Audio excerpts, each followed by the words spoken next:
नमस्कार, आप देख रहे हैं heavy U news powered by Vinay Ujala. आइए नजर डालते हैं आज की प्रमुख खबरों पर। वॉशिंगटन में नेशनल गार्ड्स की तैनाती 28 फरवरी तक बढ़ाई गई। फिलीपींस में तूफान कलमेगी का कहर, मृतकों का आंकड़ा 114 पहुंचा, राष्ट्रपति ने आपातकाल घोषित किया। बांग्लादेश में चुनाव प्रचार की शुरुआत में हिंसा, कई जगहों पर हमले और आगजनी, बीएनपी उम्मीदवार को मारी गई गोली। हजारों कुशल कर्मचारियों को नौकरी देगा कनाडा सरकार, बजट में H1B वीज़ा धारकों के लिए किए कई ऐलान। ननकाना साहिब दर्शन के लिए जा रहे 12 श्रद्धालुओं को पाकिस्तान ने वाघा बॉर्डर से लौटाया। प्रदेश BJP chief N Ramchandra Rao के गंभीर आरोप, तेलंगाना में मुस्लिम तुष्टीकरण कर रहे हैं सीएम रेवंत रेड्डी। केंद्र ने फिर की ट्रिब्यूनल सुधार कानून पर सुनवाई टालने की मांग, सुप्रीम कोर्ट ने जताई नाराजगी।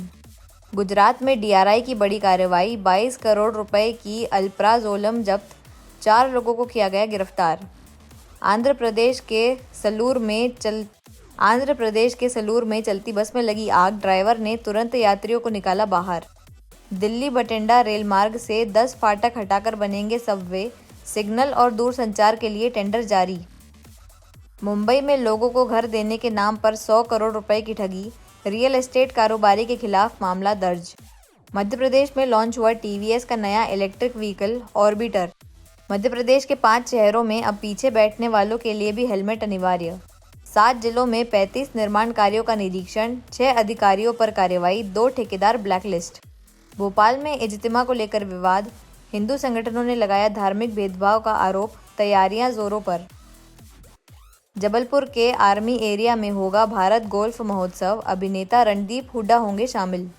उज्जैन के नागदा में अनोखा विरोध, बुजुर्ग ने शिकायती पत्रों की माला पहनकर जन सुनवाई में लगाई गुहार। इंदौर के पलासिया क्षेत्र में अवैध गैस भंडारण पर पुलिस का छापा, 21 सिलेंडर बरामद। इंदौर से 4 घंटे की देरी से उड़ा एयर इंडिया का विमान, 1 घंटे तक खुला रहा एयरपोर्ट। इंदौर में एमडी ड्रग्स की सप्लाई करने वाला युवक गिरफ्तार। भाजपा ने शुरू किया वंदे मातरम 150 अभियान, 7 से 26 नवंबर तक प्रदेश भर में देशभक्ति कार्यक्रम होंगे आयोजित। वहीं प्रदेश अध्यक्ष हेमंत खंडेलवाल ने राहुल गांधी द्वारा लगाए गए वोट चोरी के आरोपों को पूरी तरह निराधार बताया है। भाजपा प्रदेश अध्यक्ष हेमंत खंडेलवाल ने वंदे मातरम 150 अभियान की जानकारी देते हुए बताया कि यह अभियान 7 से 26 नवंबर तक पूरे प्रदेश में चलेगा। स्वर्गीय बंकिम चंद्र चट्टोपाध्याय द्वारा रचित गीत के 150 वर्ष पूरे होने पर यह उत्सव देशभक्ति और एकता का प्रतीक होगा। 7 नवंबर को प्रदेश भर में एक साथ वंदे मातरम का गायन किया जाएगा, जिसमें मुख्यमंत्री डॉक्टर मोहन यादव भोपाल के शौर्य स्मारक में शामिल होंगे। इस दौरान सेमिनार, प्रदर्शनी और लेखन प्रतियोगिताएं भी होंगी।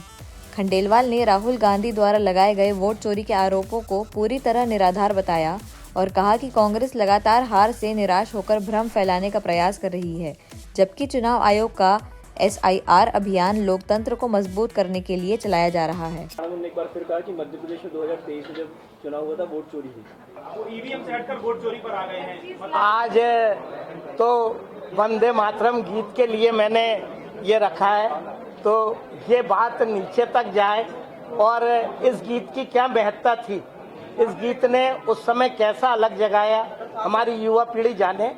इसको लेके ये हमने प्रमुख कार्यक्रम रखा है, उसकी जानकारी देने के लिए आज मैंने हमारे मीडिया विभाग ने आप सबको आमंत्रित किया। आप सबका धन्यवाद करता हूँ।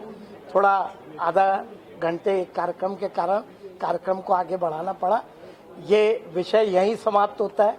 अब दूसरे विषय पे कोई बात करनी है तो फिर अपन धन्यवाद इस पे धन्यवाद कर। इंदौर के सिहासा गांव में लगी भीषण आग से 4 फैक्ट्रियां जलकर खाक। शॉर्ट सर्किट से शुरू हुई लपटों ने केमिकल और बुरादा फैक्ट्रियों को चपेट में लिया।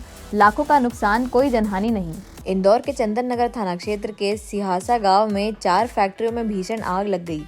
बताया जा रहा है कि सबसे पहले कलर बनाने वाली केमिकल फैक्ट्री में शॉर्ट सर्किट के कारण आग लगी, जो तेजी से पास की 3 बुरादा फैक्ट्रियों तक फैल गई। आग बुझाने के लिए फायर ब्रिगेड की टीम ने करीब 1 लाख लीटर पानी और 15 से 20 टैंकरों की मदद ली। हालांकि इस घटना में किसी की जनहानि नहीं हुई, लेकिन फैक्ट्रियों में रखा लाखों रुपए का माल जलकर खाक हो गया। इंदौर पुलिस की कार्रवाई, पलासिया क्षेत्र से अवैध शराब बेचते हुए एक आरोपी गिरफ्तार, 65 लीटर देशी शराब बरामद, पुलिस ने जांच शुरू की। पलासिया पुलिस ने बड़ी ग्वालटोली क्षेत्र में कार्रवाई करते हुए आकाश बौरासी नामक आरोपी को अवैध शराब बेचते हुए पकड़ा है। पुलिस को आरोपी के पास से करीब 65 लीटर देशी शराब मिली है, जिसकी कीमत लगभग 30,000 रुपये बताई जा रही है। टीआई सुरेंद्र सिंह रघुवंशी के अनुसार आरोपी लंबे समय से अवैध शराब के कारोबार में सक्रिय था।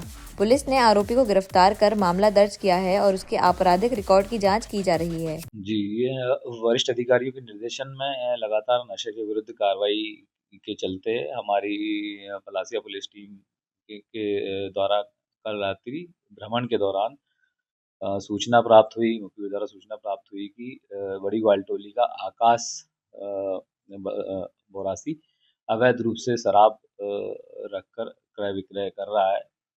इसी की सूचना पर हमारी पलासिया पुलिस टीम ने तत्काल कार्रवाई कर आरोपी के कब्जे से 63 बल्क लीटर लगभग 350 देसी मदिरा प्लेन के क्वार्टर जब्त किए। तो इसमें कहाँ छुपा के रखे? इसने सर्विस रोड पर, जो खजराना सर्विस रोड है, वहाँ पर कचरे की जो झाड़ियाँ, सूखी झाड़ियाँ हैं, उनके नीचे 2 कट्टी सफ़ेद रंग की छुपा के रखी हुई थी। वहीं से ये अपना रेगुलर सप्लाई कर रहा था बड़ी ग्वालटोली में।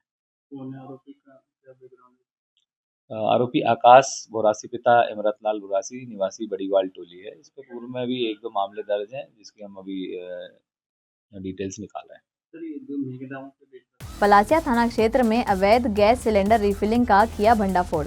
पुलिस ने घर से 21 सिलेंडर जब्त किए। मामला प्रशासन को सौंपा गया है। इंदौर के पलासिया थाना क्षेत्र में अवैध रूप से एलपीजी गैस सिलेंडर रखने और रिफिलिंग करने के मामले में पुलिस ने बड़ी कार्रवाई की है। जिला प्रशासन द्वारा सख्त रोक के बावजूद इस तरह का व्यापार जारी था। मुखबिर की सूचना पर पुलिस ने बड़ी ग्वालटोली स्थित एक घर पर छापा मारा, जहां अरुण नामक व्यक्ति के पास से 21 सिलेंडर बरामद किए गए, जिनमें 11 भरे हुए थे और 10 खाली थे। थाना प्रभारी सुरेंद्र सिंह रघुवंशी के अनुसार मामले की जानकारी जिला प्रशासन को भेज दी गई है और आगे की कार्यवाही प्रशासनिक स्तर पर की जाएगी। जी, हमारी पलासिया पुलिस टीम को जो हमारे प्रधान आरक्षक धनराज, उनको सूचना मिली थी कि बड़ी ग्वालटोली में अरुण फरकले पिता गोपाल फरकले के घर में अवैध रूप से घरेलू गैस सिलेंडर का भंडारण है, क्रय विक्रय कर रहा है वो। ऐसी सूचना प्राप्त हुई थी। इसी के तारतम्य में हमारी थाना पलासिया पुलिस टीम द्वारा आपूर्ति अधिकारी को भी सूचना की गई और फिर संयुक्त टीम के द्वारा वहां पर दबिश देकर अरुण फरकले के घर से अवैध रूप से सिलेंडरों का भंडारण जो पाया गया, उसको विधिवत जब्त किया गया, जिसमें 21 सिलेंडर, जिसमें 11 भरे हुए और 10 खाली सिलेंडर जब्त किए गए। किन धाराओं में मामला? अभी प्रकरण तैयार कर माननीय कलेक्टर महोदय के समक्ष प्रस्तुत किया गया है। वहाँ पर उन्हीं की यहाँ कार्रवाई के दौरान जो अर्थदंड या जो भी प्रकरण पंजीबद्ध किया जाएगा, वो वहाँ से आदेशित होगा। सर, ये इतनी भारी मात्रा में रखना कहीं ना कहीं नुकसानदायक? जी, वरिष्ठ अधिकारियों के निर्देशन में ये लगातार अभियान चल रहा था कि कोई भी ऐसी भीड़ भाड़ वाले इलाके में इस तरीके की कोई वस्तु जिससे कोई बड़ी जनहानि हो सकती है, इसी के तारतम्य में सघन चेकिंग की गई थी। अभी जानकारी मिली तो इस पर कार्रवाई की गई। सर, इसका क्या बैकग्राउंड है? इसका भी पूरी डिटेल्स पता कर रहे हैं। वैसे तो ये मजदूरी वगैरह ही करते हैं। ये डबल दामों को बेचने वाला है? अभी इसकी हम जांच पड़ताल कर रहे हैं। मध्य प्रदेश में आज से हेलमेट नियम पर सख्ती। अब पीछे बैठने वालों के लिए भी हेलमेट अनिवार्य। भोपाल, इंदौर समेत 5 बड़े शहरों में अभियान शुरू। नियम न मानने पर कटेगा चालान। मध्य प्रदेश में आज से हेलमेट को लेकर सख्ती शुरू हो गई है। ट्रैफिक पुलिस ने पूरे प्रदेश में विशेष अभियान चलाने का निर्णय लिया है। अब दोपहिया वाहन चालक के साथ साथ पीछे बैठने वाले को भी हेलमेट पहनना अनिवार्य होगा, अन्यथा चालान काटा जाएगा। यह अभियान विशेष रूप से भोपाल, इंदौर, ग्वालियर, जबलपुर और उज्जैन में सख्ती से लागू किया जाएगा, क्योंकि इन शहरों में सड़क हादसों के सबसे ज्यादा मामले सामने आए हैं। वर्ष 2024 में प्रदेश में करीब 14,791 लोगों की मौत सड़क दुर्घटनाओं में हुई, जिनमें से 80% लोग बिना हेलमेट के थे। इसमें देखिए, ये वरिष्ठ कार्यालय से निर्देश हैं कि, और पूर्व से भी नियम है कि पिलियन राइडर जो पीछे बैठते हैं 2 पहिया वाहन पे, उनके लिए भी हेलमेट अनिवार्य है। तो पिछले 15 दिनों से हम इसके संबंध में सभी को जागरूक करने का प्रयास कर रहे थे। सभी को अवगत कराया जा रहा था कि जो वाहन चला रहे हैं उसके अलावा जो पीछे बैठे हुए हैं उनकी सुरक्षा भी उतनी ज़रूरी है। जितने वाहन चालक किए हैं। तो पिछले 15 दिनों से हम लोगों ने अलग अलग कोचिंग इंस्टीट्यूट में, स्कूल कॉलेजों में जाके या अलग अलग स्थानों पे हमने ये जागरूकता कैंप आयोजित किए और मीडिया, सोशल मीडिया और आप लोगों के माध्यम से भी हमने जनता को बताने का प्रयास किया कि पिलियन राइडर भी हेलमेट धारण करें। इसके बाद आज दिनांक 6 तारीख से हम ये कार्रवाई प्रारंभ कर रहे हैं और चालानी कार्रवाई की जा रही है। जो पीछे बैठे हुए और हेलमेट धारण नहीं किए हैं उन पे भी चालानी कार्रवाई की जाए। ऐसे ही खास खबरों के लिए बने रहिए हमारे साथ वीयू न्यूज़ पर, पावर्ड बाय विनय उजाला।